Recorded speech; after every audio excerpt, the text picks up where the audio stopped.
Support for Connecticut East this week comes from Dominion Energy's Millstone Power Station, producing 90% of Connecticut's clean energy, powering over 2 million homes and businesses. Millstone provides New England and Connecticut with round-the-clock, low-cost and carbon-free electricity. Learn more and explore career opportunities at dominionenergy.com. And Media Here and Now, a full-service content creation agency producing video, audio, podcasts, and digital content for social media, online and broadcast use for all types of businesses, organizations, and non-profits. Find out more at mediahereandnow.com.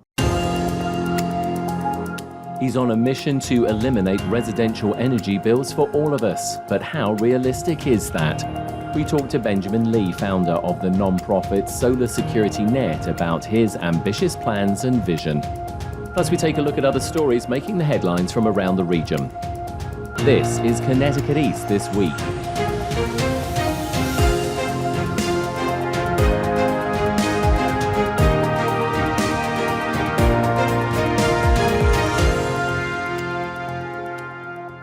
Hello, I'm Brian Scott Smith. We know all too well how expensive our energy bills are here in Connecticut. It's been a source of debate and a point of contention for every Connecticut homeowner lately, as we see our power bills getting more and more expensive. So what can be done? As the state looks to move away from fossil fuels and usher in a new era of renewable energy, concentrating on offshore wind, the debate over these costly projects and whether they will provide cheaper energy seem nowhere in our near future. But one Connecticut man thinks he has a better answer: to create an energy network here in Connecticut and elsewhere that is owned by the public through a non-profit organization that he says could see the end of residential energy bills in the future. I sat down with Benjamin Lee, the founder and CEO of Solar Security Net, to find out more about these ambitious claims. Benjamin, welcome to Connecticut East This Week. Thank you so much for having me. So tell us, who is Benjamin Lee and why are you interested in solar and then some? Because we'll explain that, because it isn't just about solar. Correct. This is a massive long-term plan to try to secure America's energy independence. But I guess your original question, who is Benjamin Lee? Benjamin Lee is a retired Air Force explosive ordnance disposal technician. I served in the United States Air Force from 2006 to 2014. I did 2 tours in Iraq and 1 in Afghanistan. I was medically retired from the military in 2014. I got into general contracting, construction with my brother for a few years, and then closer to the pandemic time period, got into fine woodworking, and then eventually got into electrical work. I became an electrician's apprentice. It was while I was in trade school that I started noticing a lot of glaring inefficiencies in our nation's renewable energy development program, mainly being we don't have one. The government, while able to own energy, typically does not. They find it much easier to just regulate and subsidize energy production, which I do agree with from a perceptual lens. If you got the government involved in energy production, that would create a lot of issues that they're not willing to deal with. Not to mention bureaucracy is not the best thing when it comes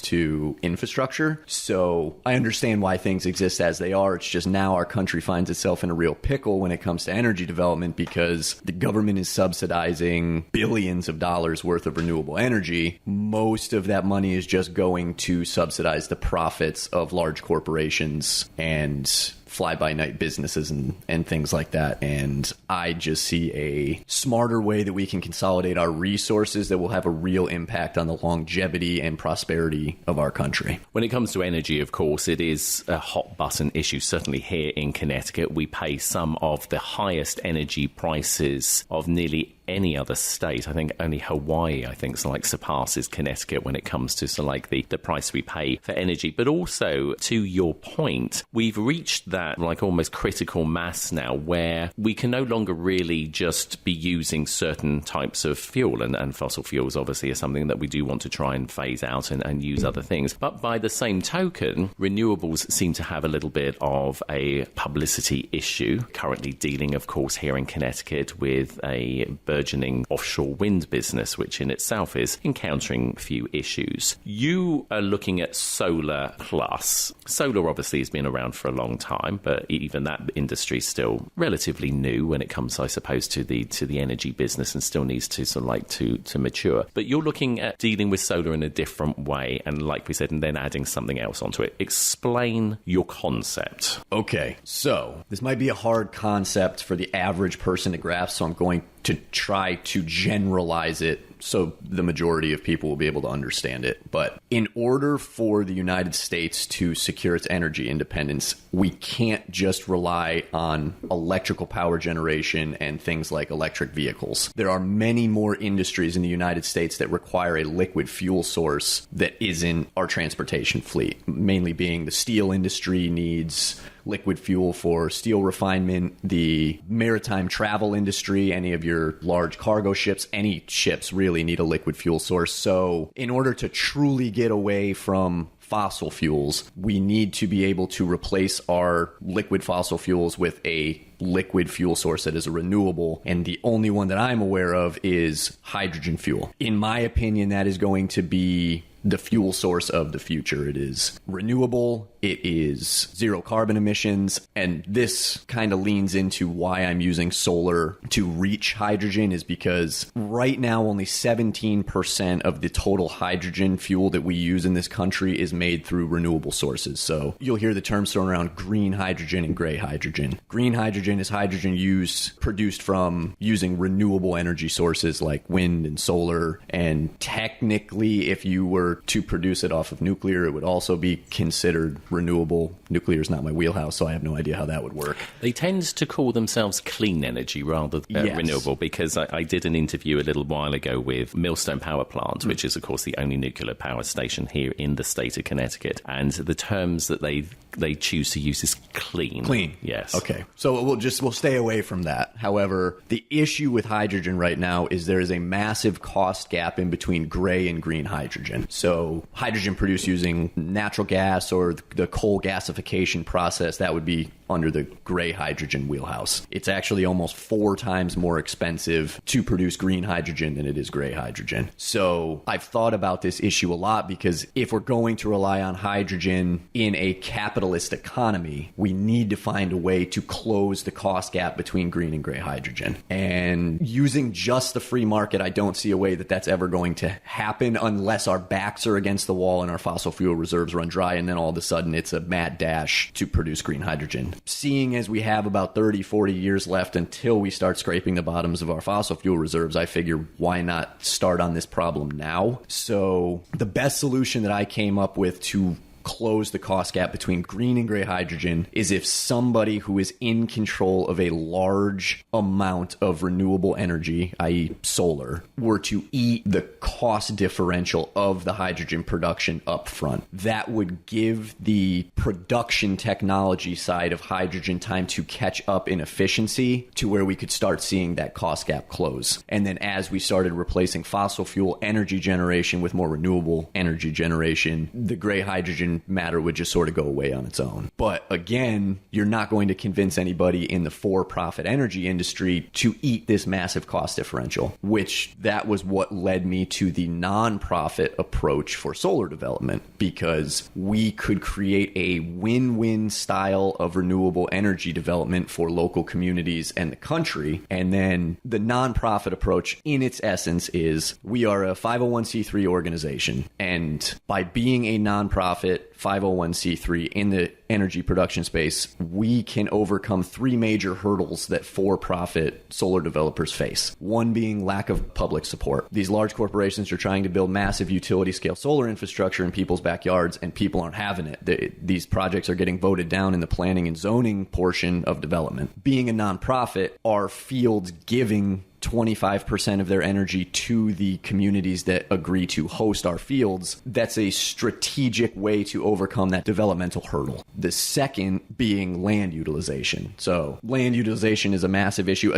Out west, it's a little bit easier because you have more large open areas, but here in the Northeast, space isn't exactly a resource that we have in huge qualities. So being a nonprofit energy development company, we're able to justify expenses areas that for-profit energy wouldn't be able to. So we can look at repurposing exploited sand and gravel quarries, closed landfills, abandoned mines, things like that. So we can put a little bit more money up front into developmental costs to utilize land that for-profit energy wouldn't be able to. And then the third is lack of privatized funding. So typically the way the for-profit energy works is you have investors or shareholders, and they're the ones who fill in the gap on whatever they're not getting from government subsidizations when it comes to renewable energy. Being a 501c3, what we're able to do is leverage our 501c3 status to get corporations who are interested in green energy development to negate their tax liability by donating to our projects and helping us establish this infrastructure. Half of the energy that our fields produce will be sold through power purchase agreements to,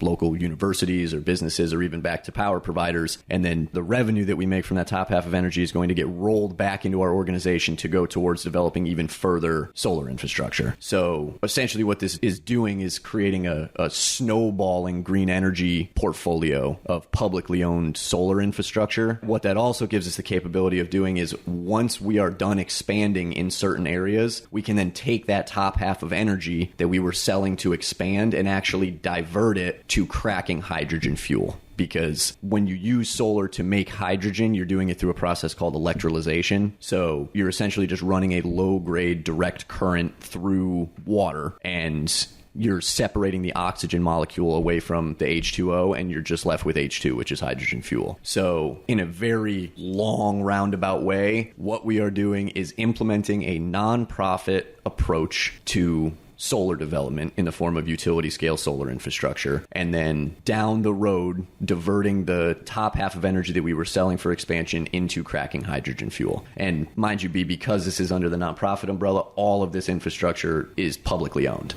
so it will go directly towards supporting the American people. As we look at your mission and goals, there's a 65-page document, and obviously anybody can read it. It's a public document. We'll give out the web address at the end of the interview. In the mission and goals section, it says it is the mission of Solar Security Net, Inc. to eliminate every residential energy bill in America by the year 2060. How realistic is that? Truthful answer, not very. However, I believe that in order to reach astounding heights, you have to set yourself a high goal. The way that I'm looking at this, the reason I'm saying that is because our approach, our development style is scalable and reproducible. So essentially what we're doing right now, we're sitting in a yoga studio in Willimantic, Connecticut. Willimantic, Connecticut is the first disadvantaged community that we are going to be focusing on completely eliminating the residential energy bills of. So the first field that we are looking at building is going to be in Andover, Connecticut, which is just a few minutes down the road. The way that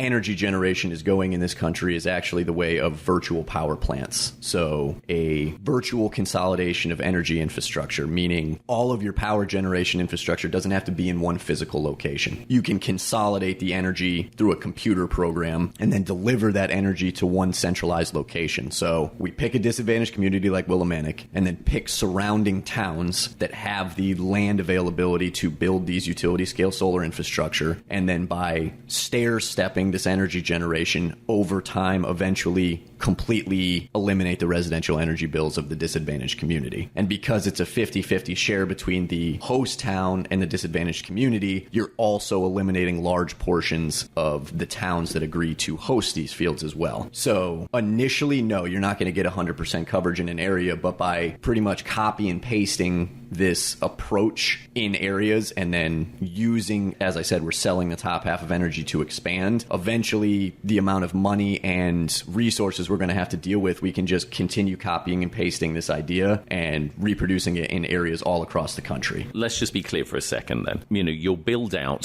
solar farms effectively. They will generate electricity / energy, renewable energy, but then you need somebody to obviously distribute that. That's not going to be your job, I guess. Correct. So therefore, how do you get over the distribution problem? Because that's quite, how can I put this politely? It's sort of monopolized, really, and they're going to want their share. So how does that all factor in? Talk to us about that. So I don't want to make any enemies during this process. So essentially, the back end of our energy production is going to look almost identical to for-profit. So like for-profit energy generators in renewable energy anyway still lean on currently existing existing utility companies like here in Connecticut, either UI or Eversource, to deliver that energy from point A to point B. Eversource makes their money in distribution fees.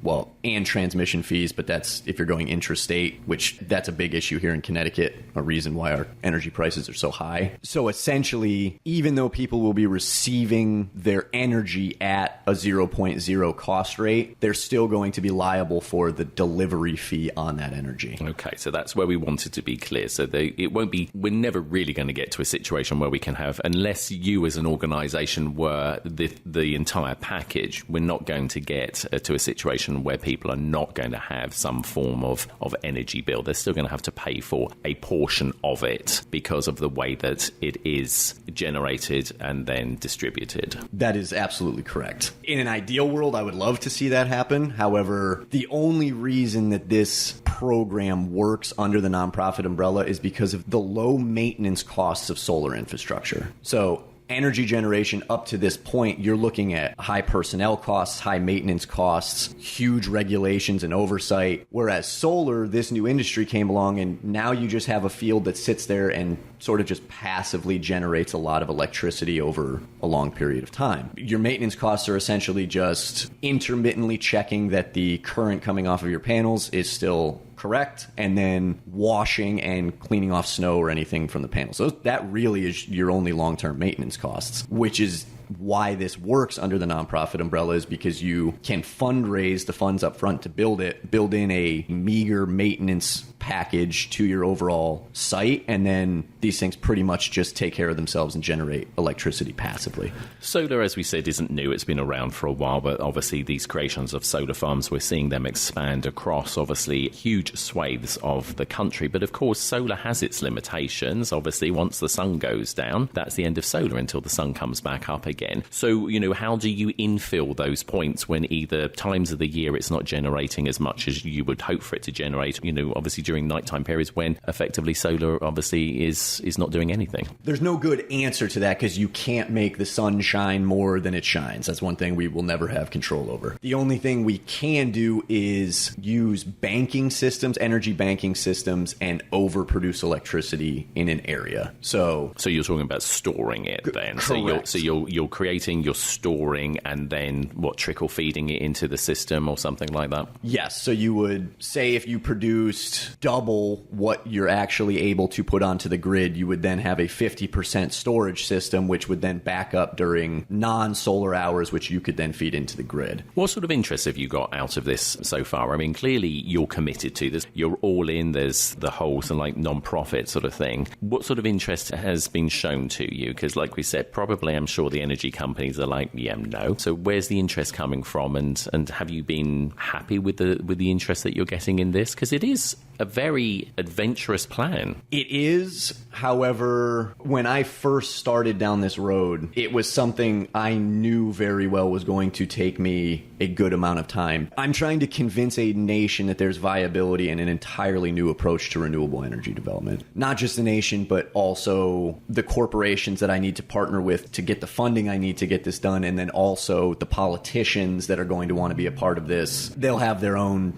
reasons for wanting to be a part of this and take credit for being a part of the program. But at the end of the day, I consider myself a very logical and rational person, and sitting down, looking at the figures, looking at the numbers, looking at the strategy, and looking at the current landscape of the energy development industry, this works. If somebody had 5 hours to sit down with me and I could go over all the numbers with them, I can prove to you this works. It's just having to condense this message down into digestible pieces. It's just going to take a little bit of time for this concept to catch on, because we'll cover certain information on this conversation, and then last week I had different conversations with other podcast hosts, so eventually the pieces of the puzzle will start filling themselves in. We've actually already started receiving organic donations to the GoFundMe that we're holding for our organizational stand-up costs, which that was a big win in my opinion, because we had a few donations up front, but I knew it was from people that I knew. It was when I started getting donations from people where I'm like, oh, I don't even know that person. That was when I was like, okay, there is viability in this program. People are grasping what I'm trying to do.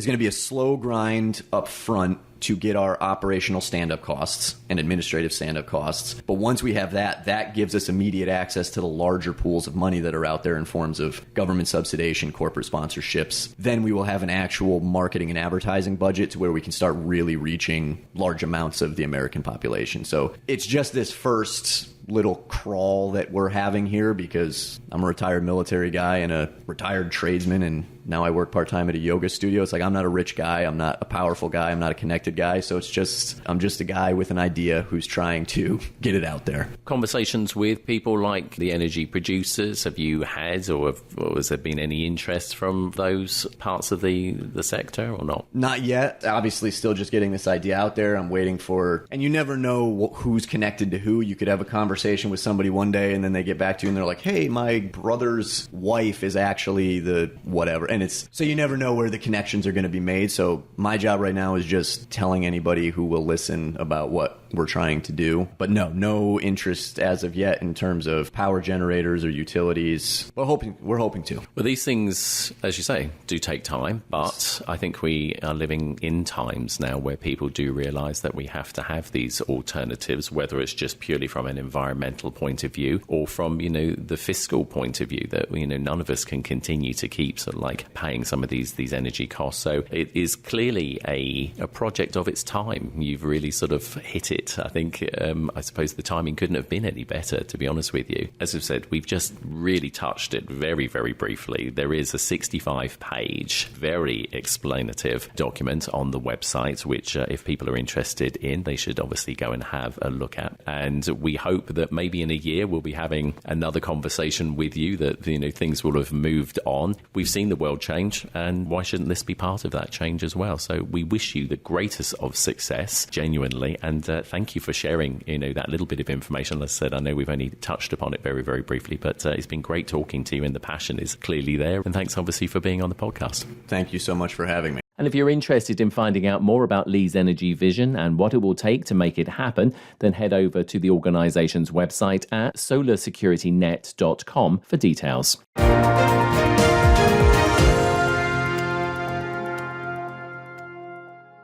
Connecticut East This Week is made possible by Dominion Energy's Millstone Power Station, an important part of Connecticut's energy future, generating 90% of the state's clean energy, powering more than 2 million homes and businesses. Millstone provides New England and Connecticut with round-the-clock, low-cost and carbon-free electricity. Learn more about Millstone and explore career opportunities at dominionenergy.com. Be part of the clean energy movement at Dominion Energy's Millstone Power Station.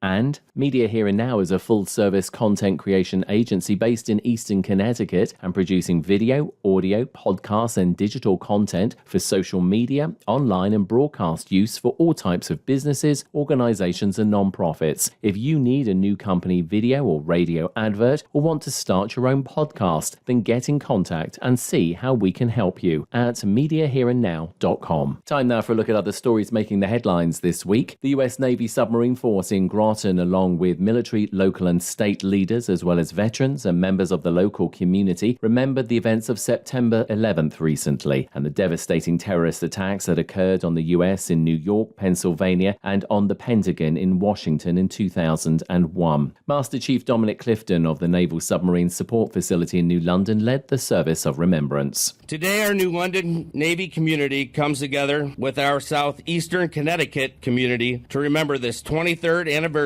of September 11th, 2001, terrorist attack upon our nation. As we remember that fateful day and reflect on the 2 decades that have since passed, we will also retire some worn but no less revered symbols of our nation and our unshakable spirit. Ships and resources from Subbase New London formed part of the search and rescue mission back then and also provided security after the attacks on 9/11. Command Master Chief Gary Stevenson of Submarine Base New London recalled just days after the attacks, the Navy he had only recently joined back then changed forever. The Navy has reshaped itself. In those first critical years, our mission changed. No longer were we just a deterrent force. We became the tip of the spear in a new kind of war. A war fought not just in the skies or on the ground or beneath the surface of the seas, but in the depths of cyberspace and across every domain. The enemies of freedom had found new battlefields, and so we too found new ways to confront them. Nearly 3,000 people lost their lives that day. 411 were first responders and 161 people had ties to Connecticut. Governor Lamont, along with Amtrak CEO and state and local legislators, broke ground on a new $1.3 billion railway bridge over the Connecticut River recently. The new bridge will replace the existing one, which is now 117 years old and spans the river between Old Saybrook and East Lyme, carrying Amtrak, Shoreline East and freight trains through the state. Lamont emphasized the importance of infrastructure like bridges to the state's economy and transportation and said when replacing them, they have to be built back better. Given the fact that we lost a number of bridges during the terrible flooding in the Naugatuck Valley, and we have to build them back in terms of extra structural support and extra culverts and ways we can reroute. Here, a bridge like this, one of the changes is it will be 8 feet taller. The boats are that much bigger than they were before, and with sea rising, we got to be prepared. This will be another 100-year bridge, and we got to be prepared for what could go on from there. Stephen Gardner is Amtrak's CEO and said it's all part of a massive multi-billion-dollar infrastructure investment by the company, and the new bridge has been decades in the planning. It's going to take some time to build this bridge. You'll see us starting on the grounds, both sides, getting ready for the approaches, and then start